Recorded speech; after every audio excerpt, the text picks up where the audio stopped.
Welcome to the No Quit Living podcast, where our mission is to motivate, inspire, and challenge you to never quit. Life will test you, you will fall, fail, and get knocked down. But what defines you is how you respond. Will you stay down, or will you rise stronger, smarter, and more determined to become your best? Thank you for being a part of Team No Quit. Welcome to episode number 643 of the No Quit Living podcast. I'm your host, Christopher J. Worth, and today's theme is Increase Your Impact. Our quote of the day comes to us from Tony Robbins. The only limit to your impact is your imagination and commitment.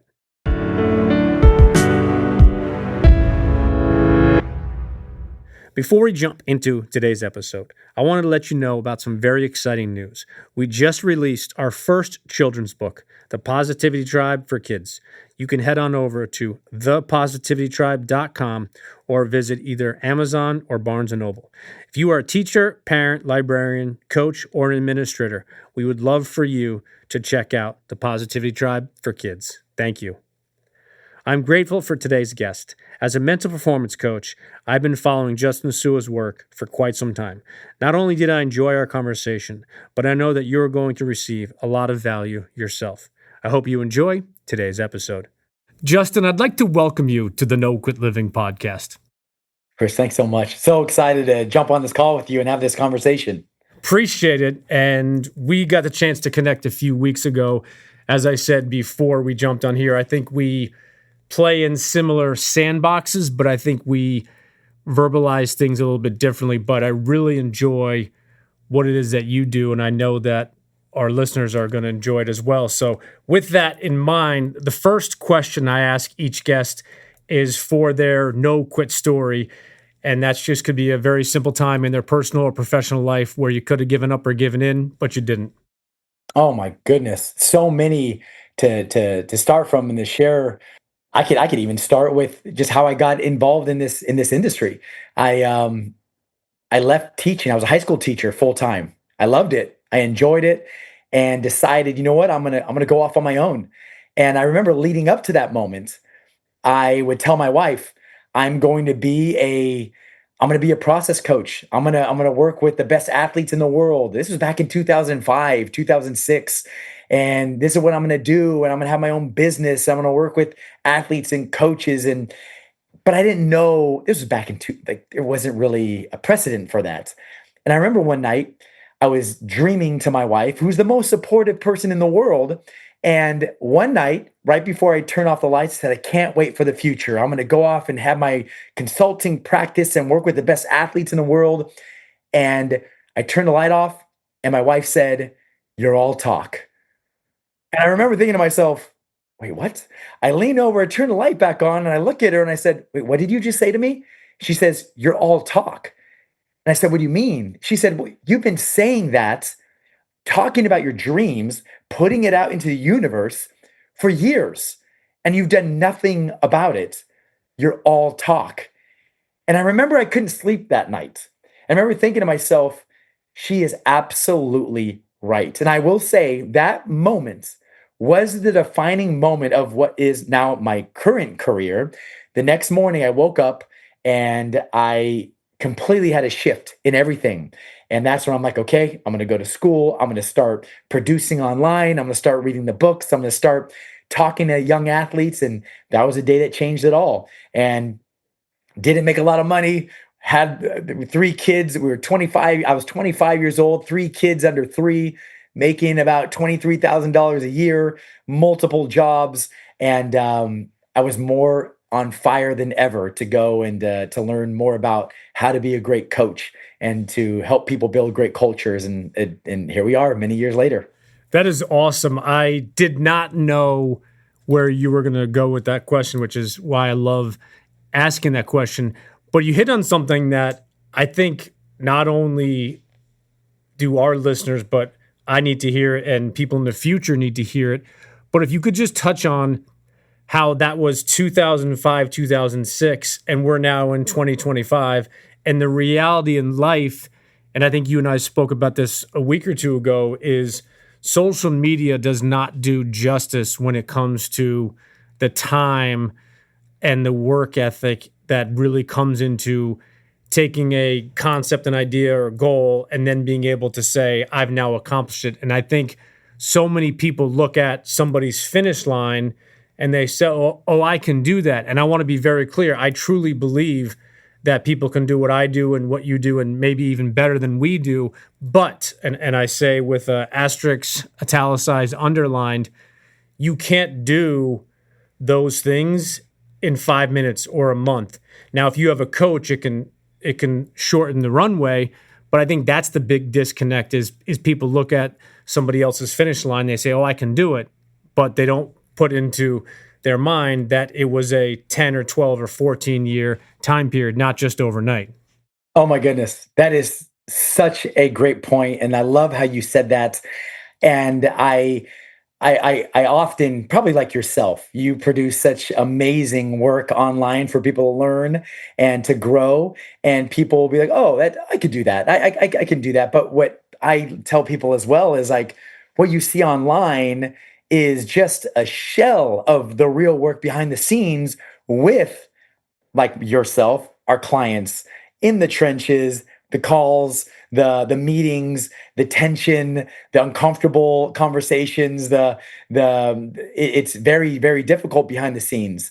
And you're absolutely right. Like probably like yourself, I started shoot in 2007, 2008. That's when I started producing, I said essentially content. I lived in a little city where there are essentially a lot of times more cows than people. So I didn't have any athletes to work with. I didn't have any mentors, anyone to lead me and guide me. And so I had to read books and just kind of go and put things out into social media. And I was just sharing what I was learning. I wasn't a guru, wasn't an expert, and say, hey, let me just share things. And I loved how social media, for me at least, it was my public journal. It was a place for me to compress my thoughts, to share what I'm learning, to compress my ideas, to share my stories. And I just stayed consistent over and over again. People started to reach out, started to work with people online, then in person. And next thing you know, it led started with young 10-year-old baseball players. And now 20 years later, here we are with professional athletes like yourself. And so it's been quite the journey. That's so powerful, and I really appreciate you touching on that. And to somebody that's listening to this, whether you have any interest in doing what Justin does or what I do, or it could be a completely different industry, something you said I just have to repeat because I think it's so powerful. You talked about your town and you joked that there are more cows than people and not a lot of athletes. What I think people miss is with technology, and I'm not talking about social media. That's a huge opportunity as well, but with podcasts, with YouTube, with Amazon, with all these other ways where you can physically or not, or if not just physically, audio, visual, you can literally have 5, 10, 15 different avenues. But the one thing that I say, and I really want to get your input on this, and I think I struggled with this early on, is you can't listen to 3, 4, or 5, let's call it mental performance or performance coaches at once, because they might take you in different directions. Now, I'm also not saying only listen to one person as gospel for the next 10 years, but I think sometimes we try to listen, take in too much, read too much from all different areas. And what I always talk to my clients is whether it's a month or a quarter, if you're looking at goals or mindset, or if you're studying different reset strategies, focus on a couple things or a couple people and then grow, as opposed to jumping into it and be like, all right, I'm going to listen to every single guru that knows anything about reset skills or tools. And I think that's something that, like I said, I definitely missed early on. I This is such a great topic that you're bringing up. Early in my career, and I think even now as well, I always I always struggled with.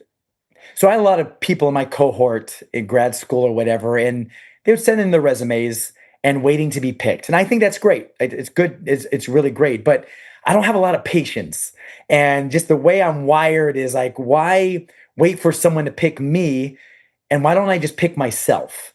And that is where I'm like, you know what? I'm going to choose myself.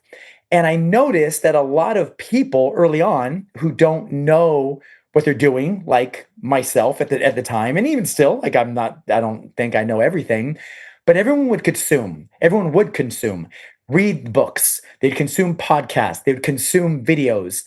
And what I learned as a teacher, like I said, I was a teacher. As a teacher, I actually learned more than the students because I was teaching it. And so all I did was take the same concept and I applied it to my work as a performance advisor, as a process coach. And I said, you know what? I'm going to consume, but not just consume to consume, I'm going to consume to create. So, in addition to reading books, I'm going to write a book. In addition to listening to podcasts, I'm going to create a podcast. In addition to watching videos, I'm going to make videos. And look at you. Here you are with your books and your podcasts, and you're creating for people. And probably like people don't realize you are learning way more than the listeners as you're creating things for people. And that's what I found for myself. I am not just consuming, but I'm consuming to create. Even to this day, like constantly creating because that's where I'm learning the most. And another thing that I've learned is like I've also learned that the stronger labels you have, the less freedom you have. And I remember early in my career, I would just only study sports psychology. That's it, sports psychology. Every book on visualization, every book on self talk, every book on mindfulness, every book on you name it. And then I started realizing that, okay, everyone is pretty much saying the same thing with little deviations from the norm. And I also learned this as well about psychology in general is it's an industry riddled with it depends. Anytime you have an industry where you have experts disagreeing with each other, that tells you how fickle the industry is. That tells you that, oh, there's not one size fits all. It's not like math. It's not like physics where it's binary and linear. And so I thought, okay, if I'm going to really separate myself to be able to help the people I work with, then I need to infuse other industries. I want to go study storytelling from comedians. I want to go study systems thinking from engineers. I want to go study interpersonal dynamics from communications experts. And all of a sudden, my eyes got opened. I want to go study writing from screenwriters. I want to study Stephen Pressfield. I want to study Donella Meadows with systems thinking. I want to study these people who nobody else is studying from my industry. I want to study investment bankers, technologists. I want to study military strategists. And all of a sudden, the infusion of all these mental models ended up creating this brand new perspective. And now when I talk to coaches and players, and when I describe just the language and the way I approach problems, it's much different than one singular industry because it's not from one singular industry. It's from a fusion of multiple industries that I kind of pick and choose mental models and heuristics from the from math, from chemistry, from biology, from systems, from behavioral economics. I have books on. I'm looking at statistics. I have poetry, and those are the books that are war that I read that aren't found on many bookshelves. You touched on so many incredible things, and I took a bunch of notes, and I hope that our listeners did too, and I'm sure some of them will go back and re-listen to the last couple minutes. One of the things I wanted to ask you about, as you said, is, and I love the idea of consuming to create, and something I talk about is the preparation and execution ratio, and it's something that I kind of, coined, but the foundation of what it is. And I think you would agree, you need to prepare, you need to plan, you need to have strategy, but then you need to execute or take action or implement that strategy. And I know I was guilty of it, and I know a lot of my clients have been as well, is spending too much time on that preparation side. And it's 1 day and 2 days and 3 days. And all of a sudden, you're just creating this perfect, amazing, beautiful plan, and you're not executing. And I think it gets to that point where there's got to be some, it's like a seesaw. You have to have a little bit on both sides, but eventually you have to take action, because if you're ever going to execute or be successful, you can't just only prepare. And that to me goes back to what you said about the consumption piece. And one of my good friends, I think it was maybe 2 or 3 years ago, we talked to each other almost every couple of days on Marco Polo, the free video app. And he was talking about his word of the year. And he said that he wanted to be an anti-consumer. And I just remember being like, what do you mean by, and I totally obviously misunderstood it. But when he explained it, he said, no, he said, because this past year, he said, I've been probably the world's greatest consumer. And I immediately said to him, well, isn't that a good thing? And he said, yes and no. I said, okay, well, what's the no? I understand, I think the yes. He said, I've been consuming too much. I've been learning, reading, and I haven't taken any action, going back to your comment about your students and being a teacher. So I know that was a ton, but going back to the simplicity is I think you have to prepare and plan, you have to strategize, visualize, but no matter what, you have to then execute and take that action. I think so many people don't take that second part. They just spend all their time preparing and planning as opposed to being willing to take action and willing to fail. Oh my goodness. So much good in what you just said. Your listeners just got a gift from that few minutes what you just said. I completely agree. And there's this term, productive procrastination. Productive procrastination is essentially doing the thing that you can almost lie to yourself like it is productive. Like, oh, reading that article, listening to that podcast, reading that book chapter that you just love, you're consuming.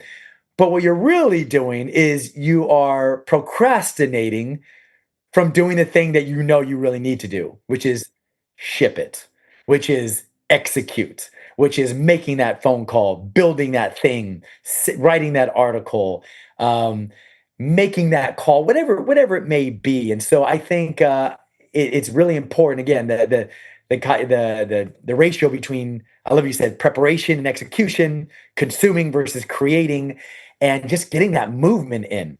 And there's the difference between velocity and speed. Speed or action is just movement. You can go really fast in circles, or you can take action and have a direction. There's a vector to it. What are you aiming towards? And did you do something about it? And I think it's very easy to continue to read books and subtly convince yourself that, oh, I'm making progress. But again, you got to look in the mirror and ask yourself, am I though? Am I making progress? And my invitation is to ship it. Like, just put it somewhere. Okay, you have this information. Where are you going to aim it towards? And how do you execute it? And I think that's such a great point that you bring up. And then we have again, now we look into game theory. You look at zero sum games and positive sum games. Zero sum games is like competition. There is a winner and there is a loser. Football. I was just working with a football team and we were talking about execution. Baseball, basketball. You have to execute, but also know that there are people getting paid millions of dollars on the other team. They're getting paid to execute as well. And so it's this battle between two people who are really good, who are trying to execute at a high level against each other. Then you have positive sum games where no one is playing defense against you. It's like no one's stopping you from executing. Just go and execute. And so you got to understand, what game are you playing? If you are a CEO or a consultant, you can't make an excuse like, oh, I can't execute on my article or write my book because Chris at No Quit Podcasting, he's dominating me. He's playing defense against me. It's like, no, just go do your thing. There's no excuse. And so those are more the positive sum. And so sometimes we make these excuses like, oh, I can't execute because someone's playing defense on me. It's like, no, I'm playing a positive sum game. There's no one stopping me except myself. And so that's something to just really be mindful as well. I haven't, to me, what you said to start off that was productive procrastination. And I think what I often say is busy versus effective. And I know that I was guilty many times. At the end of the day, you're like, oh, I did A, B, C, and D. And a lot of times it was listening to a podcast and then finding another podcast that's similar. And then, oh, I just finished this book. Let me look on Amazon and see if Justin has another book or this person. And again, not that there's anything wrong with consumption, but I think you can over consume and under create or under execute. One thing that I've learned for myself that has helped me with consumption is, again, I'll repeat what I said earlier. The longer the stronger labels you have, the less freedom you have. And one of the things that I am completely against is I am anti-guru, meaning to do not put anyone on a pedestal as the go-to person for the end all be all of everything. We all have flaws. Everyone has flaws. One of the things that took my learning to the next level and my thinking to the next level is the following process. Anytime I read a book or listen to a podcast of any expert out there, any expert, does not matter who it is, I will ask the following two questions. Under what conditions is this person wrong? And what is this person not taking into consideration?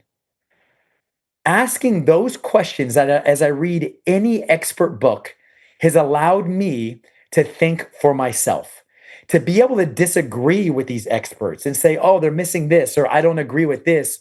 It allows you and me to not put people on pedestals, to not just get sucked into just thinking how they think, but to think for ourselves and to realize that, okay, while there's a lot of good that they said, I don't quite agree with this, or I don't quite agree with that. And as we learn to do that, we learn to think for ourselves and be more innovative and think outside the box. And while they might have tons of things that you agree with, then the question I always ask to somebody who, oh, I love this book. The question I always say is, what do you disagree with? And what did they not take into consideration given your current circumstance? And they'll say, I didn't even think about that. I'll say, reread it and then let me know about it. Or anytime somebody sends me a great article, and I'll even say it for myself. They'll be like, oh, I love this episode of your podcast, Justin. And then I'll say, what did you disagree with? And what am I not taking into consideration? And they'll be like, oh, okay, let me reread it. And then we talk about it over and over. And so that has taken my consumption of everybody's work to the next level because it allows me to be a more critical, systemic thinker. I'm so glad you said that because to me, the value is something I talk about, which is being an active listener, an active reader, an active watcher of a YouTube video or something like that, where, again, going back to the consumption, and I love that we can say similar things and use different phraseology. But for me, one of the things that is in the back of my mind when it comes to consumption is I have that little box and I'm going to check it as I listened to Justin's podcast. And that victory of like, okay, taking the pen and either Xing the box or like putting a check mark back, I listened to it. But I love how you said where you ask a question of, well, what do you disagree with? Or what have you seen different? Or whatever the coaching methodology that people use. But I think it goes back to the idea where you can listen, you can watch a video, you can read a book, but then I think the next step is what do you do with it? And a word I use all the time is implementation. So I'll ask you a question, say, okay, let's say we're going over a book or podcast, and you mentioned the 2, 3, or 4 things that stood out to you. My very next question is, okay, what are you going to implement today or tomorrow and how? Because conceptually, we all know, oh, I could do this, I should do this. Oh, I could see a little tweak in my morning routine. But then we go on to being busy and doing different things. And, let's say you and I don't talk for a week and we have a coaching session, we're just getting caught up, and you say, hey, Chris, what'd you end up doing with your morning routine? And I'm like, it's in my journal. I'm going to probably do it, next week or next month. And we all know that next week or next month just becomes the following week, the following month. But I love how you phrased it because someone who I've been very fortunate to spend quite a bit of time with is John Maxwell. And I forget his book, the title of it, but I think it's Good Leaders Ask Great Questions. And I remember the first time I saw John speak live, that book was either coming out or just come out. And he spent about 45 minutes just literally focusing on asking questions, which I think you'll kind of understand where I'm going to go next. Is one of the things John said when he meets somebody new, whether they're having breakfast, coffee, or lunch, or somebody that doesn't know really well, he'll ask them some very basic questions. And one of them is, who do you know that you think I should know, or I could benefit from, or they could benefit from having a conversation? And then the second one is, are you reading anything currently right now, or have you read something that you'd recommend? And John says, everybody knows about the books that have come out in the last year or so. But he said when he asked that question, like 7 or 8 out of 10 times, he gets just an absolute gem that might be 3 years or 4 years or 5 years that would never show up on any, Amazon recommendation. But it's just such a simple question. And I'm not saying your questions are simple, but the power behind them, I think, are invaluable. Oh, I love that. Asking questions is one of my favorite things to do, and I love it. If you want if you want better answers, ask better questions. And I find probably like your work, it's the athletes and the coaches I work with are the best in the world. They don't want. I'm not a big fan of making bold statements, because when you have an alpha type A personality who's making millions of dollars and is the best in the world at what they do, instead of making bold statements, which I sometimes do, I ask bold questions, questions that have them look in the mirror and say, "Whoa, no one has ever asked me that question before," and to build a relationship where I can feel safe enough to ask those kind of questions. But I love that. I love what you said. Changing lanes here, because if not, I'm sure we could go for another 12 hours. But you have your Increase Your Impact podcast and newsletter, so I want to definitely give that both of them. I'm subscribed to your newsletter. It comes every Monday. I love that. And then your podcast, and I want to be clear how I phrase this, because I mean this and I think you and I spoke about this a couple weeks ago, but your short podcasts are so hard hitting.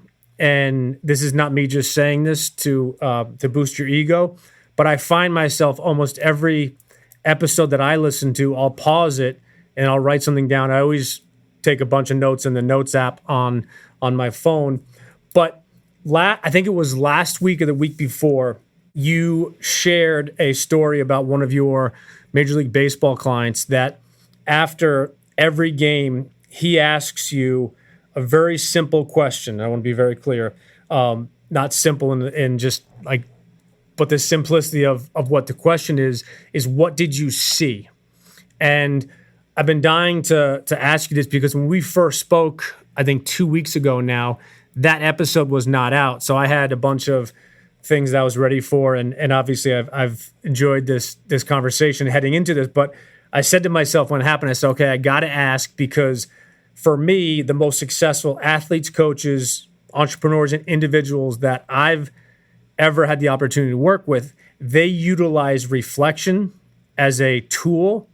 And I think intentionality and clarity, I think those 3 things fall, and I want to get your opinion on this, but fall in line, not identical, but similar to the question of what did you see?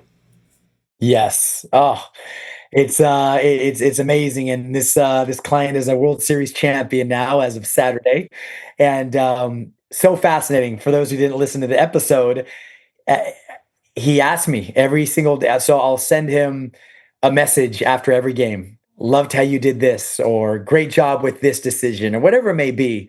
And he'll respond with, I don't care about that. Essentially, like, what did you see? Like, I care more about what your observations are. And what he really wants is, what did you notice? What did you notice about my facial expression? What did you notice? Just the nuance. I know him very, very well. And I can see tiny little deviations from the norm. I can see the facial expressions and the increase of stress, or the tells of poise. I listen to every one of his interviews. I watch just the way he practices, the way the camera angles, when the pictures of him on social media. A picture says 1,000 words, and when you know someone really well, it's 10,000 words. You can really see it, and it's really neat to have a person trust you enough to say, I want to know your opinion. But to your point, you're absolutely right. The best in the world, they do like the opinions of a select few people who know them, who they can trust, who can give them hard feedback. While everyone else is, oh, you dominated, you did great. And for them to be able to, for them to trust me to say, you weren't as locked in as you could be, or you were. It looks like you let up a little bit in this moment, and that's what they want. And then they'll be like, "Oh, where did you see that?" And then they'll come back with, "Okay, I'll get better. Thank you for that." And he's one of those players who really values reflection and the outside perspective. We always say that you can't provide an outside perspective from the inside. And a lot of times these guys hire someone like yourself or like myself who they trust to say, hey, you have broccoli on your teeth. But in addition, not only do we have negative blind spots, but we also have positive blind spots. And so our role as well is to shine a light on the positive blind spots. Many times I will shine a light on something that he doesn't see that's a positive thing. Well, hey, you didn't realize that you did this, this, and this. And he'll say, I didn't even realize that. Helping them catch themselves winning because these men and women at the highest level, or any level rather, you might have clients like this who are very, very hard on themselves. Most of the best athletes and coaches in the world are very hard on themselves. No one could be more hard on them than themselves. And part of our job not only is to show the broccoli on their teeth, but also to show the good that they're doing that might be flying under their own radar. I love that. Wanted to ask a follow-up question. One of the things that the phrase that I don't like is constructive criticism. And it may seem just like a little simple thing, but what I always correct players and coaches that I work with is, let's rephrase it as constructive feedback. And it might not be a huge thing, but the reason I say that is I've found, and I'm curious to have you touch on this from your perspective, is whenever someone says, oh, can I offer you some constructive criticism? And you say yes, you're just welcoming them to basically tell you everything, and usually not in a good way. But I think it goes hand in hand with the question that your player asked you is, what did you see? So, hey, I'd like to give you some constructive feedback. Because I think when you offer constructive, that means that usually if someone says it to me, like, okay, I know that they've taken some time thinking about this. But then when they say feedback, you put that wall down a little bit as opposed to and say constructive criticism. Because in my mind, I'm always saying, okay, well, Justin's just going to criticize me. But because I verbally, allowed him to, then he can just, bulldoze me. And I think in today's day and age, it just helps for that relationship. And you said something that was really powerful is your players, and that player in particular, him really well. And I think when you work with somebody, whether that's a team, a company, an individual, you get to know them, their verbiage that they use, their, the way they make certain faces, kind of how they maybe slump their shoulders in a conversation. But I think it's really important. And I just would love your 2 cents on the constructive criticism versus constructive feedback. The first thing that I'm noticing about you that I really appreciate is your intentionality around language. I think that's very important, and whatever it may be, and however anyone defines language, I think that's so powerful. I learned a lesson. So my daughter is an actor. One of my daughters is an actor. So she has her own TV show on the Disney Channel. She played the Rock's daughter in Hobbs in Fast and Furious movie, and being on set for these movies, they're constantly giving feedback to actors and producers, and constantly in the moment. Doing these, so I've been on like Ryan Reynolds and Dwayne Johnson and Kevin Hart, and like everyone they're doing multiple takes. And in the movie industry and show business, they call it notes. Hey, let me give you some notes. And the notes could be good, they could be bad, but they're just notes. It's benign. It's like, let me give you some notes. Or, hey, do you have any notes? Oh yeah, I want to do this, and it's just this constant flow of notes. And these are the best actors in the world. And so they're just used to these notes. And that's what I see with these elite athletes as well. They're very good at receiving this feedback, this coaching. And what I've noticed, the best organizations in the world and the best coach player relationship is they've designed systems around these coaching frameworks. And for example, many of the players that I work with now, they know after every game, after every match, after every whatever it may be, they're going to get 3 questions from myself. What did you do well? What did you learn? What are you going to do better next time? It's not positive, it's not negative. It's what did you do well? Number one, because they're very hard on themselves. And so we got to listen, let's highlight what is the good that you did. Number two is what did you learn? You can learn from the good, you can learn from the bad, you can learn from yourself, you can learn from your opponents, you can learn from your teammates. And then what's one thing you want to do better? What do you want to do better next game? And it just becomes this systematized process that we have. They just know we're going to do it every single time to continue to create this framework. And I love what you said about constructive feedback. Constructive, there's utility behind it. It's valuable. It's when you hear constructive, when you construct something, it's by design and not default. You don't construct something like on accident. It's intentional. It is leaning towards improvement. And so we talk often about receiving constructive coaching. What we don't often talk about is how difficult it is to give constructive coaching. And that's something we talk a lot about with the coaches at pro level. They're very intentional on how to give constructive coaching. When, who, how, timing, how often, a lot of different things. I was just last couple of years ago, I was with a special operations unit at Fort Bragg, and our topic with this special operations cadre, however you want to pronounce it, they're essentially the coaches of the special operators. Is the topic was how to give effective feedback, and they just took me to school on how to give feedback to the best operators in the world. It's got to be short. It's got to be quick. It's got to be timed. You got to. There was one who said, when you're at the highest level, at their level, there is no positive feed. There's no positive sandwich. It's like just give them the critical information they need and let's move on. And the question I asked is like, what if they can't take the critical feedback or what if they can't take it? It's like then they don't belong here. If you cannot take critical coaching, you're gone. And I see that in at the highest level as well. I love the NFL. Sunday, you have your game.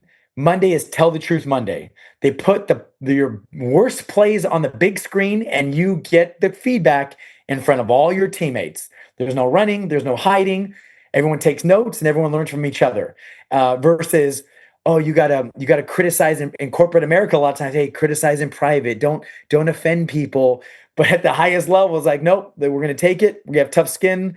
Let me learn and say what I did wrong in front of everybody so that everybody can learn together. And so it's just so fascinating, the lesson we can learn from sports sometimes. It made me think of and I'm going to botch it because I don't know it by heart, but it's that famous quote by Doc Rivers that I think you've probably seen is good players like, to be coached or something like that. And then great players like, I'm paraphrasing, but I think that goes into all areas. And one of the things that I really value about the work that you do, but what you put out there is your social media posts and your podcast. Yes, they are geared towards sports many of the times, but you can literally replace executive with parent, with teammate, and that's something that I try to do as well, because not from a perspective I want to be a coach or a speaker to anybody and everybody, but I really feel that performance or mental performance or coaching, there is so much overlap into so many different areas. And when we go back to reflection and feedback and being coached, those people that really and truly want to improve, and it's all out there on social media and, become the best, person, live your best life, all those things. And I don't mean to, to poo-poo on them, because I think a lot of times we say them and it gets put out there, but everybody doesn't really want to put in that work. And everybody doesn't really want to receive that feedback and say, okay, now I need to, stay later. I need to meet with the teacher or the coach or spend some extra time in the weight room or on the court or in the field. And I think that separates average from good and then good from the best. It's that feedback, that constructive coaching, but then it's that ability, and going back to the preparation and execution ratio, is you can listen, get coached all day long, but then you still have to then say, okay, I'm going to take this and implement it. And I want to ask you again your third question. What did I do well? What did I learn? And then what did I wish I did better? What am I going to do better next time? And I think that's where that coaching comes into with the preparation and execution ratio, which is okay, what did I do well, what did I learn, and then what am I going to do better? And that comes down to you can only do things better by learning and growing. I that is such you nailed it. That's such a great point. You're absolutely right. You said something in particular like about the podcast, and you're right. Anything that I put out is a spillover from my conversations. I primarily focus on pro athletes and coaches. That's everything is derived from either a conversation or an observation or an insight. I don't say any names. I don't say who I'm with. I don't say where I learned it.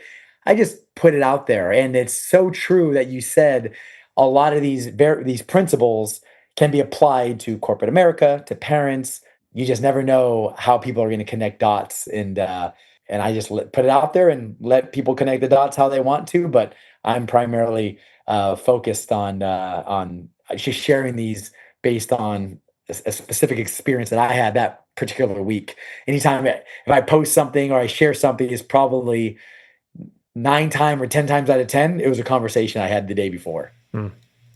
And I think that stands out to me, not just from knowing your material, but realizing that we've talked about this a couple weeks ago, but there's the book learning, the book education, and then there's that real life education. And what I mean by that is, and I want to be clear, I'm not speaking for you, speaking for myself, is working with athletes and coaches myself. There's only so much that I was able to learn from a book, from a podcast, from a conversation, from a YouTube video compared to being on a court, on a field. And I want to be clear that going back to that ratio, you can't just jump into, a college or a professional, practice and just be like, okay, I'm ready to go and I'm going to learn. You have to have some of the education, but then it goes back to you can't read every single book about coaching with athletes and coaches and then all of a sudden just jump in from day one and be like, okay, I have never spoken to a team or worked with a team, but I literally read, the 47 books on it. I'm going to jump in it. It comes down to that fine line of you have to get some reps in, you have to kind of sharpen your teeth. And I think that goes back to something I said earlier where I think some of us spend a little too much on one area. And I think it goes back to that seesaw example I gave is you'd have to be able to have some of the education from books, from schooling, but then also have the education of in the field, on the court, in the weight room, in the classroom. And I think that for me has been really beneficial because I've seen and experienced firsthand the value of both of them. Oh my gosh, that's so true. I once had a pro athlete tell me, you're talking about his team, like the people he surrounds himself with, and he goes, "We are the best athletes in the world. Like we've spent our blood, sweat, and tears to become the best in the world, and we are highly competent in what we do." And he said, as a pro athlete, you want to look around and you want your team, your athletic trainer, your strength and conditioning coach, your process coach, your coach, whoever it may be, your nutritionist, to have the same level of competence as you do as a pro athlete. And he goes, I've gone through the trenches, like to grind here.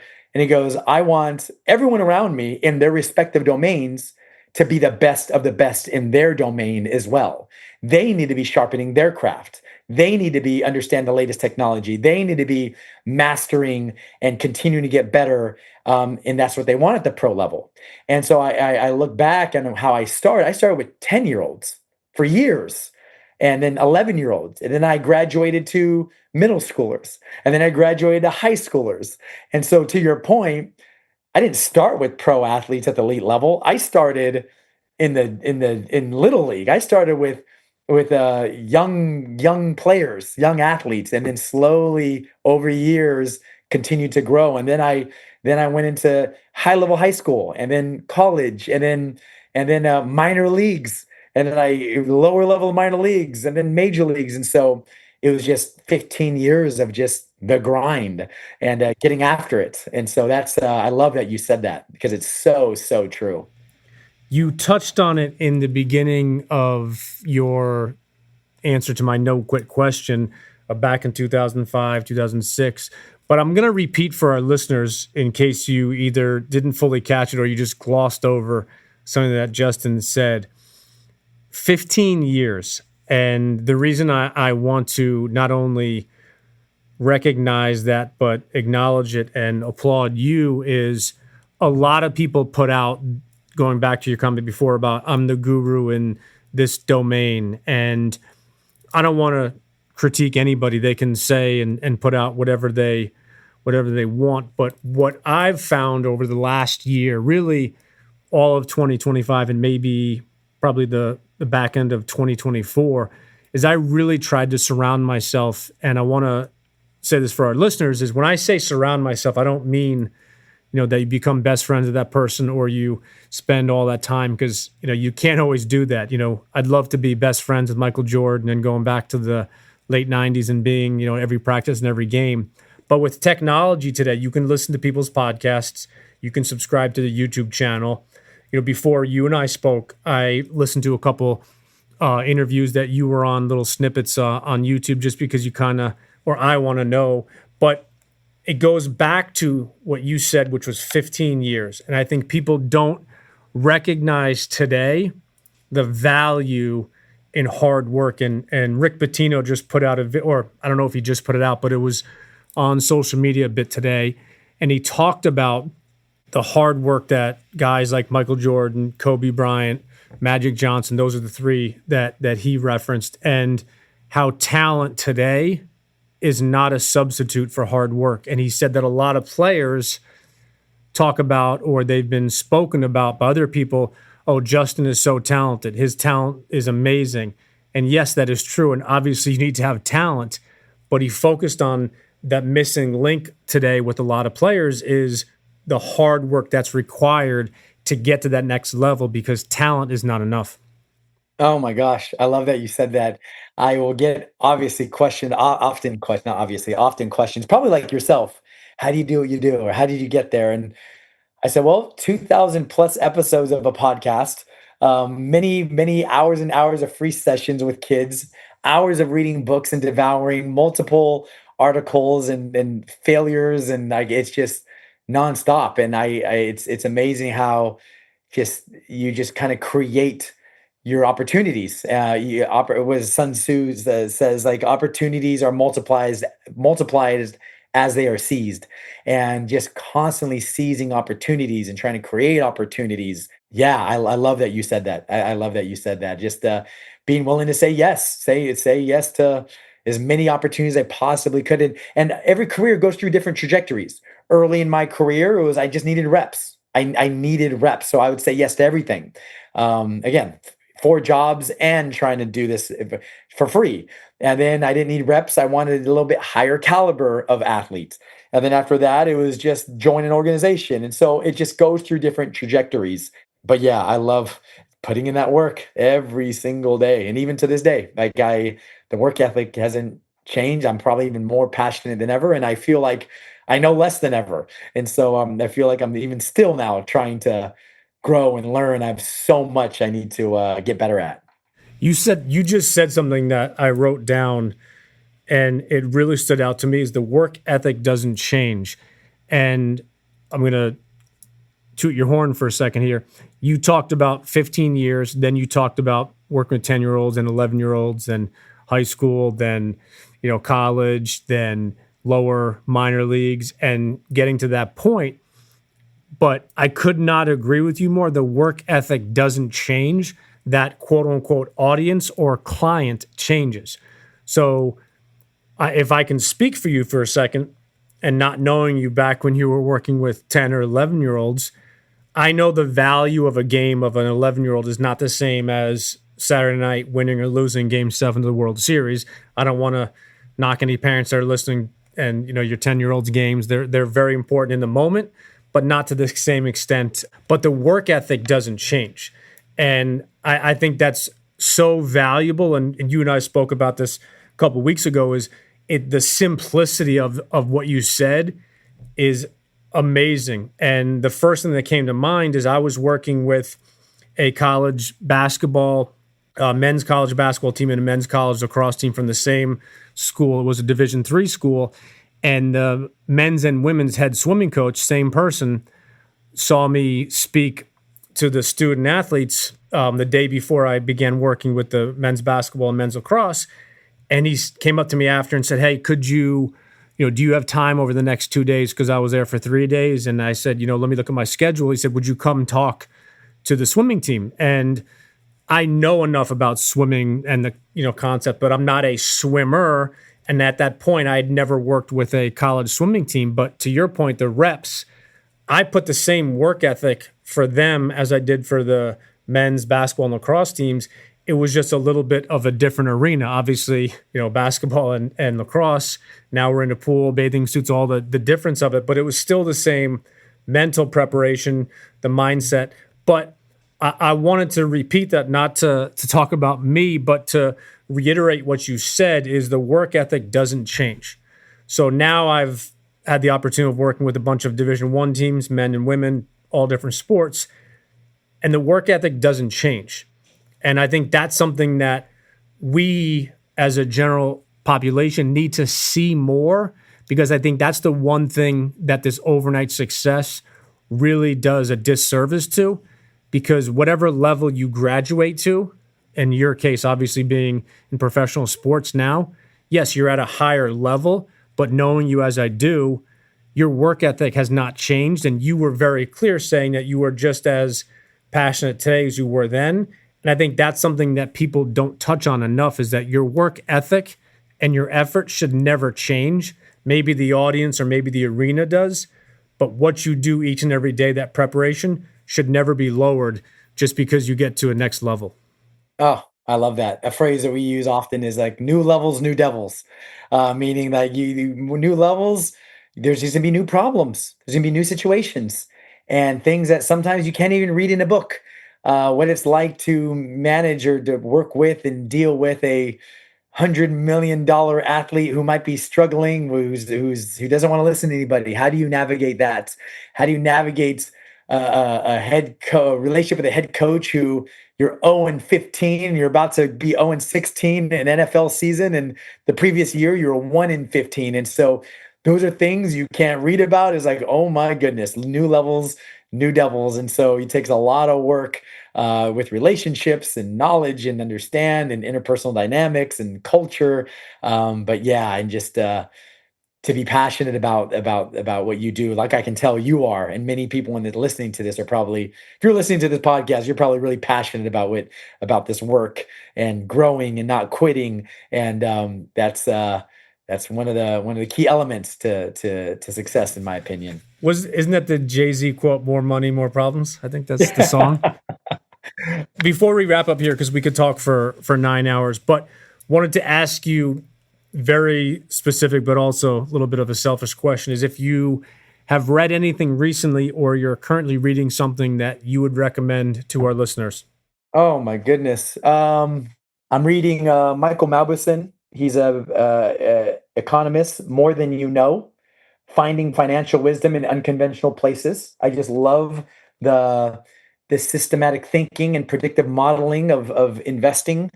I'm reading J.D. Rockefeller, letter 38 letters from J.D. Rockefeller to his son. I just love reading. I love gaining new wisdom from old books and just reading the wisdom. I love parenting, and I just see the wisdom of the greats. I'm reading the Almanac of Naval Ravikant. He is an investor, angel investor, and I just love his compressed, clear thinking around decision making and models. And so, most of the books I read have nothing to do with sport and nothing to do with quote unquote leadership books. I just read and learn from the greats of multiple industries. I just got done reading a hospitality book called Unreasonable Hospitality. A man who is Will Gadara, who is a master at customer service. And I just am fascinated with learning from other industries to apply to my work. And I think that's where I derive a lot of really creative ideas, where I feel that if you want to think like everybody, read the books everybody reads. And I love to read books that nobody's heard about and nobody has read, and follow people that nobody has heard about. And those are the people I just love gaining knowledge from. New wisdom from old books. I love that. I don't think I've heard that phrased that way. So for our listeners, Justin, that want to not only find out more about you or subscribe to both your podcast and or your newsletter, or just find out more about some of the stuff that you do, what's the best place for them to do all that? Best place to go. I'm very easy to find on social media at Justin Sua, JustinsUA. And I'm really excited about the newsletter. And the way to get it is PAGPros, PAGPROS.kit.com. And I need to get a better handle for that. But essentially, it's a letter to, there's a section for parents, for players, and for coaches. Simple strategies to help them close the gap from where they are to where they want to go. And it's practical, I guess, strategies, the same strategies I'm sharing with the pro athletes. And just, I love to give it out for free in addition to the Increase Your Impact podcast that we're constantly trying to produce. I don't produce as high as a clip as I used to, but still we'll produce some episodes from time to time. At the release of this podcast, we will be over 600, still under 700. And not sure if you guys caught it, but Justin said over 2,000 episodes. So you might not be producing at the highest clip, but you are putting out some serious numbers out there. And then last question for you is the same question we ask everybody, is if you have any parting words you'd like to leave with our listeners today. I would say I recently was talking to a group of individuals, and we were talking about the importance of letting go. A lot of times when we get stressed or when things are difficult and you're not seeing the results, you might get to a point to where it's not necessarily you need more focus, you don't need more effort, you might not even need new information. It might be what you need is you need to let go. And 3 things to let go of that might be helpful is letting go of the past, letting go of what you can't control, and letting go of what you don't have. And instead of focusing on the past, it's focusing on the present. Instead of focusing on what you can control, it's focusing on what you can. And instead of focusing on what you don't have, it's focusing on what you do have. And we call that as your targets of focus. And as you change your targets of focus and adjust to those 3 things, the present, what you have, and what you can control, that might free you up to be able to perform at a high level in order to finish the task and to get the job done. That is a fantastic way to end today's episodes. For our listeners, if you're a parent, a coach, an athlete, or you just want to become better or make those improvements, definitely check out both Justin's podcast and his newsletter, Increase Your Impact. And I appreciate you. I feel that we could have talked for about 4 hours, but I know that we will connect again soon. And again, thank you for your time today. Thanks a lot, Chris. Really appreciate the conversation.